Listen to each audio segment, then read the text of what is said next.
Khéops, la plus grande pyramide du site de Gizeh, construite il y a plus de 4500 ans et qui continue à nous fasciner. Une œuvre monumentale aux dimensions parfaites, érigée à une époque où les techniques et la science étaient rudimentaires. C'était aussi une manière, à travers cette magnifique pyramide, d'essayer de faire comprendre à nos publics comment, dans une société qu'on imaginait peu développée, on pouvait arriver à un tel niveau de technicité en utilisant finalement des éléments qu'on appelle maintenant des mathématiques, de la physique, qui ont été découverts beaucoup plus tard.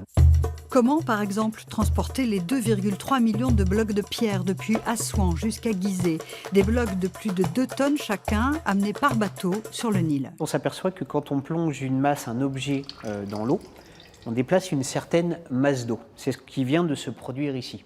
Eh bien, pour faire flotter les objets, il va falloir que ces objets et la masse d'eau déplacée soient équivalentes, voire même il faut que la masse d'eau déplacée soit plus importante que l'objet en question.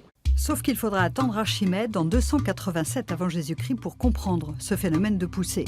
La technologie moderne permet maintenant d'en savoir un peu plus sur la pyramide de Khéops et sur sa construction, au risque de mettre fin à certaines théories. Non, ce ne sont pas les extraterrestres qui ont construit les pyramides, et non, les gens qui ont travaillé sur le chantier n'étaient pas esclaves. C'était des sociétés, des corporations d'ouvriers, d'artisans extrêmement structurés qui ont contribué, sous les ordres des architectes et des administrateurs des pharaons, à construire ces monuments. Pour les plus petits visiteurs, un atelier d'écriture en hiéroglyphes permet de partir sur les traces de Champollion et de ses signes si particuliers. Par exemple, pour le prénom Sam, on pourrait l'écrire comme ça.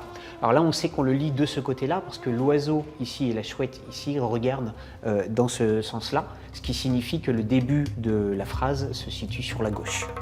L'exposition Khéops, la Grande Pyramide, est visible jusqu'au mois de janvier 2020 à l'Espace Mendès France de Poitiers.